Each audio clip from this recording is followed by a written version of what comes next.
আসসালামু আলাইকুম সুপ্রিয় শিক্ষার্থী, আইসিটি অনলাইন ক্লাসে তোমাদেরকে আবার স্বাগত। আমি মোহাম্মদ আজমল হোসেন, প্রভাষক, আইসিটি, দলটা ডিগ্রি কলেজ, রামগঞ্জ, লক্ষ্মীপুর। আজকে আমরা আবার শিখব নতুন আরেকটি অ্যালগরিদম নিয়ে। দেখা যাচ্ছে কি আজকের আমাদের অ্যালগরিদমটি হচ্ছে 1 + 2 + 3 + 4 + ... +10 পর্যন্ত ধারার যোগফল নির্ণয়ের অ্যালগরিদম। তার মানে হচ্ছে 1 থেকে 10 পর্যন্ত ধারার যোগফল নির্ণয়ের অ্যালগরিদম আজকে আমরা বের করব। দেখা যাক সেটি কিভাবে করা যায়। আমরা জানি অ্যালগরিদমের প্রথম ধাপ হচ্ছে প্রোগ্রামটি শুরু করা। তো অ্যালগরিদমের নিয়ম অনুসারে আমরা ধাপ 1 লিখছি, শুরু করি। আমার ধারাটি হচ্ছে এরকম 1 + 2 + 3 + 4 + ... +10। আমার ধারাটি হচ্ছে এরকম।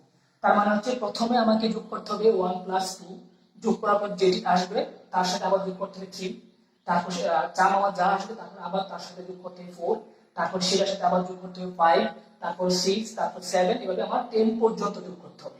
এটি হচ্ছে আমার ধারা। এখন আমাকে এটা অ্যালগরিদম বের করতে হলে প্রথমে আমাকে দুটি চলক বা ভেরিয়েবল ডিক্লেয়ার করতে হবে, কারণ আমরা এখন যোগ করব কিন্তু আমরা জানি না এখন আমাদের যোগফল কত আছে। আমাদের সর্বপ্রথম যখন আমরা অ্যালগরিদমটি শুরু করব তখন আমাদের হাতে কোনো যোগফল নেই, তখন আমাদের কাছে যোগফল হচ্ছে 0। আমরা যোগফলকে s দ্বারা প্রকাশ করব আর কাউন্টারকে c দ্বারা প্রকাশ করব। প্রথমে যেহেতু আমার কাছে কোনো যোগফল নেই সেজন্য আমরা সর্বপ্রথম সামের মান 0 ধরে নিয়েছি এবং কাউন্টারের মান 1 নাম্বার পজিশনে ধরে নিয়েছি। সর্বপ্রথম আমার কাউন্টার 1 থেকে যোগ করা শুরু করবে। যেহেতু আমার কাছে সাম নেই, প্রথম আমার কাছে কোনো যোগফল নেই, এই কারণে সাম = 0 এবং কাউন্টার সর্বপ্রথম 1 থেকে শুরু হবে। আর এই কারণে আমরা কাউন্টারকে c = 1 ধরে নিয়েছি। তাহলে ধাপ হচ্ছে সাম = 0 এবং কাউন্টার = 1 ধরে নেই। যখন আমরা সাম = 0 এবং কাউন্টার = 1 ধরছি, দ্যাট মিন্স হচ্ছে আমার এখন সাম = 0, কাউন্টার = 1। তার মানে হচ্ছে আমার কাউন্টারটা 1 নম্বর পজিশনে আছে আর সাম তো 0। ধাপ থেকে কি লেখা আছে? সাম = সাম প্লাস c। আমরা সামের সাথে মানে s + c, that means some plus c, সামের সাথে কাউন্টার যোগ করে যা হবে সেটা আমরা আবার এই সামের মধ্যে রাখব। তো দেখা যাক আমাদের এখানে সাম আছে 0, সাম হচ্ছে 0 আর কাউন্টার হচ্ছে 1। 0 এর সাথে 1 যোগ করলে আমার 0 + 1 হচ্ছে 1, দ্যাট মিন্স আমার সাম হচ্ছে নতুন মান হচ্ছে 1। তাহলে s, তাহলে আমার এই সাম এবং কাউন্টার দুটো যোগ করার পর আমার সাম হচ্ছে 1 এবং কাউন্টার = কাউন্টার প্লাস 1। আমার আগে কাউন্টার ছিল 1, তার সাথে আমরা আবার একটা এক্সট্রা 1 যোগ করব, দ্যাট মিন্স আমার নতুন কাউন্টার হচ্ছে 1 + 1, তার মানে হচ্ছে 2। আমার এখানে কাউন্টারের মান হচ্ছে 2 এবং সামের মান হচ্ছে 1। তারপর আমরা চলে আসি ধাপ 4 এ। এখানে একটা শর্ত দেওয়া আছে, যদি কাউন্টার < 10 হয়, তার মানে হচ্ছে কাউন্টারের মান যদি 10 এর চাইতে ছোট অথবা 10 এর সমান হয় তাহলে আমরা ধাপ 3 তে যাই, আর যদি 10 এর চাইতে বড় হয়ে যায় তখন আমরা ধাপ 5 এ চলে আসব। তাহলে আমার এখানে শর্ত দেওয়া আছে, যদি কাউন্টার < 10 হয় ধাপ 3 এ যায়। তাহলে আমরা দেখি এখন কাউন্টারের মান হচ্ছে 2। তাহলে আমরা যদি এখন এখানে 2 চিন্তা করি, তার মানে 2 < 10, তার মানে হচ্ছে আমার কাউন্টারের মান 10 এর চাইতে অনেক ছোট। তাহলে আমরা ধাপ 3 তে আবার চলে আসব। তাহলে ধাপ 3 তে আসলাম, s = s + c।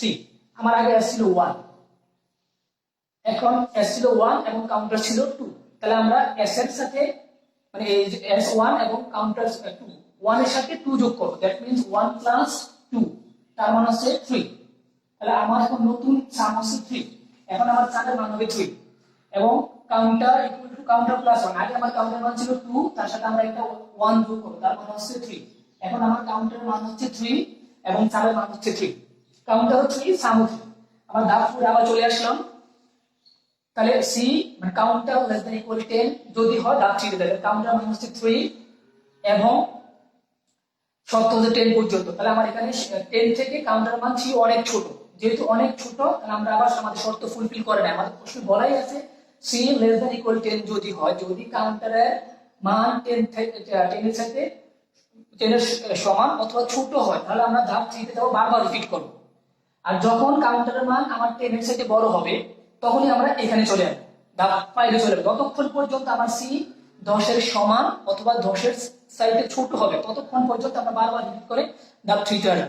যখনই সি এর মানটা বড় হবে তখনই আমরা ধাপ 5 এ আসবো। তাহলে এখানে আমার সি হচ্ছে 3, that means C less than equal 10, তার মানে হচ্ছে আমার সি এর মানটা 10 এর চাইতে ছোট। এখন আমরা আবার ধাপ 3 করব, বারবার এখানে রিপিট করব। এখন আমার আগে s equal to s plus মানে s এর মান হচ্ছে 3 এবং কাউন্টারের মান ছিল 3, আমার সূত্র হচ্ছে s ইকুয়াল s প্লাস 3। তাহলে যেহেতু s ইকুয়াল s প্লাস 3, তাহলে হচ্ছে কাউন্টার সামের মান ছিল 3, কাউন্টারের মান ছিল 3, তাহলে 3 প্লাস 3 তার মানে 6। এখন আমার s এর মান হয়ে গেছে 6, কাউন্ট এবং কাউন্টার ইকুয়াল কাউন্টার প্লাস 1, মানে কাউন্টারের মান একটু আগে ছিল 3, তার মানে হচ্ছে 3 প্লাস 1 4। এখন আমার কাউন্টারের মান হয়ে গেছে 4। আবার আমরা এখানে ধাপ 4 সিকোয়েন্সিয়ালি ধাপ 4 এ আসবো। ধাপ 4 এ আসলাম, 4 লেস দ্যান ইকুয়াল 10।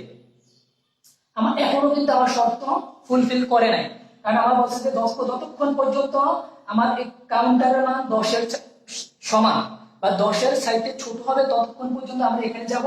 যখন কাউন্টার মান বড় হয়ে যাবে তখন আমরা ধাপ 5 এ চলে যাব। এখন আমার এটা 4 যেহেতু হয়েছে, তার মানে হচ্ছে কাউন্টারের মান এখনো 10 এর অনেক ছোট। আমরা এখন শর্ত অনুসারে আমরা আবার ধাপ 3 তে চলে আসব।